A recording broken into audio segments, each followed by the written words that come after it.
ভয় করার মতো ভয় মানে ভিতর থেকে ভয়, শুধু আল্লাহর জন্যে, আল্লাহ পাকের সমস্ত বিধানকে মেনে নেয়া এবং সমস্ত নিষেধকে ছেড়ে দেয়া।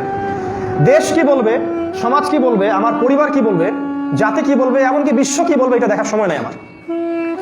সারা বিশ্ব যদি বলে যে সুদ হালাল, আমি বলবো সুদ হারাম, এটার নাম তাকওয়া। সারা বিশ্বের বড় বড় নেতা খেতারা যদি বলে যে জিনা জায়েজ, সবাই জিনা করো, এটা সংস্কৃতি, আমি বলবো এটা হারাম, এর নাম তাকওয়া। সারা বিশ্বের প্রতিটা রাষ্ট্র একত্রিত হয়ে যদি বলে সমস্ত বিশ্ব থেকে ইসলামী আইন তুলে দাও, সব মানব বিরোধী আইন বসাও, আমরা বলবো এটা হারাম, শিরকি সিস্টেম, এটার নাম তাকওয়া। সারা বিশ্বের পরাশক্তিরা যদি বলে যে পর্দার বিধান চলবে না, এটা তুলে দিতে হবে, মুসলিম নারীদেরকে ওই পশ্চিমদের মতো ন্যাংটা হয়ে বের হতে হবে, আমরা বলবো এটা হারাম, এটার নাম তাকওয়া। বিশ্বের সমস্ত মানুষ একত্রিত হয়ে যদি বলে যে মুসলিমরা সন্ত্রাসী, আমরা বলবো তারা মুজাহিদ, এটার নাম তাকওয়া। তারা যদি বলে ইসলাম মানেই সন্ত্রাস, আমরা বলবো ইসলাম মানেই হচ্ছে শান্তি, আর তোমাদের সভ্যতা মানেই সন্ত্রাস।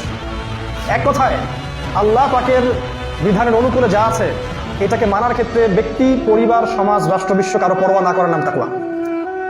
যদি আপনি পরোয়া করে পিছিয়ে আসেন তাহলে হাক্কা তুকাতিহি হয় নাই, পরিপূর্ণ তাকওয়া অর্জন করতে পারেন নাই, এটা একটা আইওয়াস তাকওয়া হয়েছে। এই তাকওয়া অবশ্য আব্দুল্লাহ বিন উবাই তারও ছিল, যিনি মুনাফিকদের লিডার ছিলেন। 5 ওয়াক্ত নামাজের মধ্যে ম্যাক্সিমাম ওয়াক্তই সে নবী সাল্লাল্লাহু আলাইহি ওয়াসাল্লামের পিছনে এসে নামাজ পড়তো। কি মনে করছেন আপনি? আমাদের নবীজির পিছনে নামাজ পড়ার পরেও সে জাহান্নামী হয়েছে নেফাকের কারণে। ভিতর থেকে সেটাকে রিসিভ করতে পারে নাই, বাইরে সে ইসলামে অনেক কিছুই করতো, এত সহজ নয়। এই ভিতর থেকে যখন আসবে এটার নাম হচ্ছে তাকওয়া, হাক্কা তুকাতিহি, পরিপূর্ণভাবে আল্লাহকে ভয় করো। আর কি?